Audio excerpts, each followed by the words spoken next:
Good morning. We're Team 3. My name's Andrew Adams. Today we're going to give a presentation about a legendary coach and leader, Phil Jackson. So I'm going to give an overview about Phil Jackson and his life. Next is going to be Travis, who explains how Phil Jackson displays the 5 levels of leadership. Charlie's going to explain how Phil Jackson uses hedgehog concepts in his life. And then Derek and Ben are going to give 2 takeaways from his life. So back on Phil Jackson, he's 75 years old, born in September 1945 in a town called Deer Lodge, Montana. He grew up with a very strict and religious family where he wasn't allowed to dance or watch any television of any kind. He is currently now a father of 5, a grandfather, and works in the NBA as an executive. He attended high school in Notre Dame where he won a state championship, then went on to the University of North Dakota to play Division II basketball. From there, he went to the NBA and played 12 seasons. He won 2 championships with the Knicks in 1970 and 1973.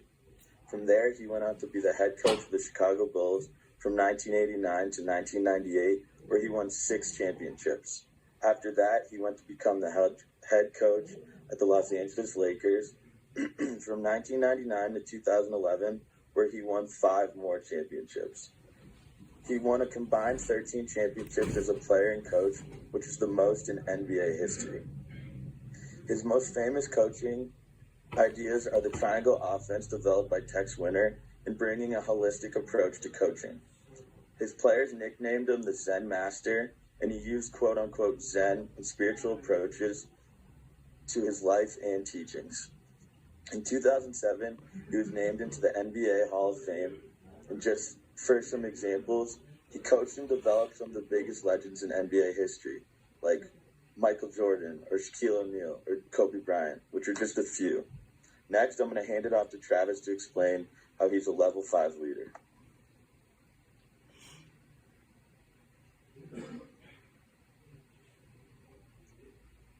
Levels of leadership from chapters 1 and 2 from Good to Great. He displayed all 5 levels throughout his career, from being a level 1 highly capable individual to being a level 5 executive. As a couple quick examples, at level 1, it is evident that he was able to contribute through his knowledge and skills within the game. As mentioned before, Phil Jackson played in the NBA for 12 seasons, winning 2 championships with the Knicks. By spending over a decade in the NBA, he was able to obtain the knowledge, skills, and talent to be an effective leader. His leadership was demonstrated in this, all the way to level 5, who is a leader that teaches through humility and professional will. Phil Jackson displayed both of these. For starters, humility is seen through his proteges like MJ and Kobe Bryant.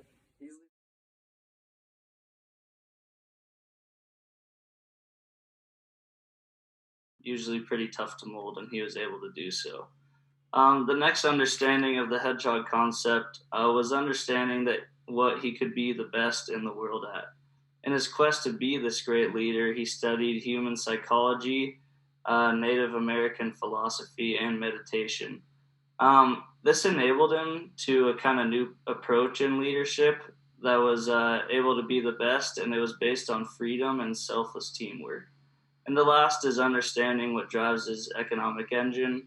And as he grew as a player, but more importantly as a coach with his leadership style, he became more and more successful.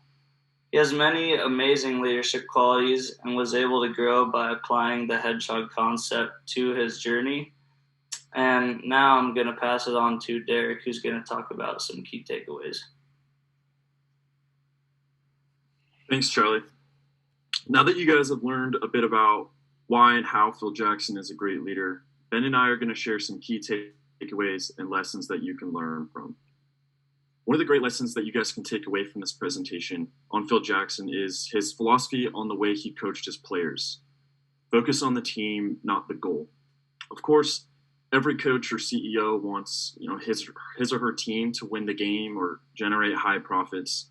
But really, to achieve these goals, these teams need structure and synergy. For Phil Jackson, instead of worrying about tactics or strictly game strategy, he preferred to focus his attention on whether his players were moving together in a spirited way. He deeply believed in letting each individual use their natural abilities to push the limits. So by allowing his players to cater to the unique abilities and strengths and designated roles and working together cohesively as a team, Everything else followed in achieving the goal of winning the game. He created the best conditions for winning by focusing firstly on his players and their relation to one another in the game. This is very much so a concept that we've visited in the class with Stephen Covey's habit of synergy, where it's really a process to bring people together as well as their personal expertise to the table. But once they are together, they can produce far better results than they could individually. It's the idea that the whole is greater than the sum of the parts. This is exactly how Phil Jackson coached his players, and is a lesson that applies to a wide range of activities in life, such as our relationships with one another, being future business leaders, or any setting in which we need to be open-minded and cooperative with others to attain some end. Focusing on the team, not the goal, will be of great importance in your personal life and your working life. So with that having said, we also have a short video clip to reiterate these learnings. A free spirit, Jackson would become the unlikely protege of the great Knicks coach Red Holtzman. Red never had an assistant coach. He kind of incorporated me into, the team.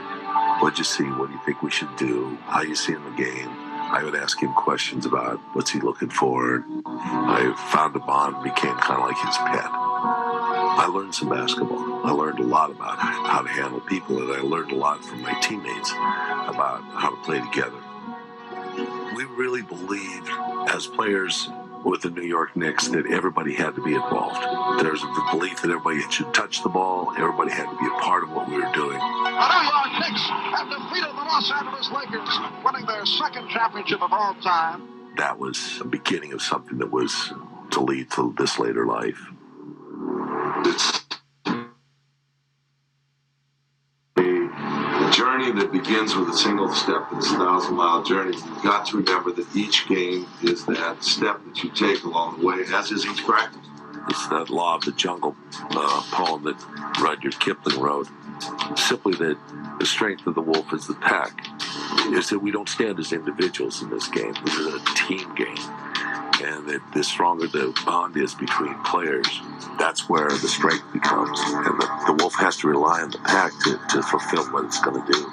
That's really basketball.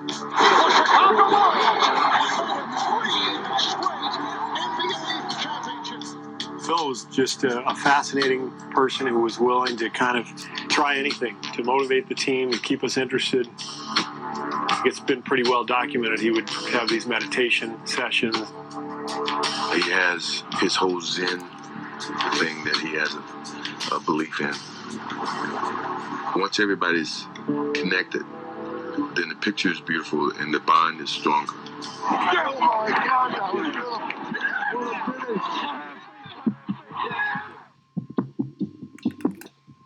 Although he's won 9 titles as a coach, last year Jackson and the Lakers came up short in the finals. But that disappointing loss only strengthened their resolve. Last year we lost it, but this year it's our home court right now. This is about us, right?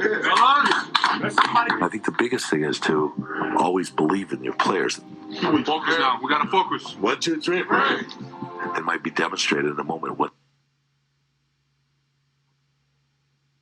Cool. So we hope that video proved insightful to you guys. And now I'm going to transition over to Ben, who's going to share another lesson on leadership. All right, thanks, Derek. So our second takeaway from learning about Phil Jackson ties into one of the habits of highly effective people. We thought that he demonstrated the 5th habit, which was seek first to understand, then to be understood. And he demonstrated this through his relationships with his players. And it's something we can definitely all seek to do as well. Phil Jackson really had a great ability to connect and empathize with his players. And he was able to learn about them and who they were and how they operated. And then adjusted his coaching style based on their personalities and how they best fit in with the team. Like Derek touched on, he was able to manage some major personalities throughout his years as a coach. The main example that comes to mind would be how he coached Dennis Rodman. Rodman was one of the more wild players and was known to have kind of an eccentric personality.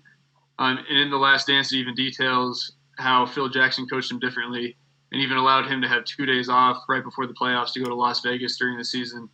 And it was really just what he needed at the time and was able to come back to the Bulls and help them make their championship run that year. So we have included a short video clip on the next slide that highlights how Phil Jackson was able to connect with Dennis Rodman. Dennis and I have this Native American bond between us. He comes in one day. Dennis and I met in the team room. In the team room, I have a bear claw necklace, turtle shell that came from another Indian reservation, and various other Indian artifacts. Wow, he said, I have this necklace from the Ponca Indians in Oklahoma. In the tradition that I knew, you would be a heyoka, a backward walking person. There were people that were different, and you're a heyoka. So you're this heyoka in this tribe. Dennis and I. So Phil Jackson was really able to relate to his players first, and then after building that relationship, make himself understood. And that's something we can all certainly take away. So now I'll pass it off to Andrew for some concluding thoughts. Dennis and I have this. I hope you guys appreciate our presentation here about Phil Jackson. He displays a lot of different leadership abilities throughout his life, playing and coaching as a father and grandfather. If you have more questions about it, he actually wrote a book called Phil Jackson's 11 Principles to a Mindful Leadership. Thank you. And if you have any questions, please ask.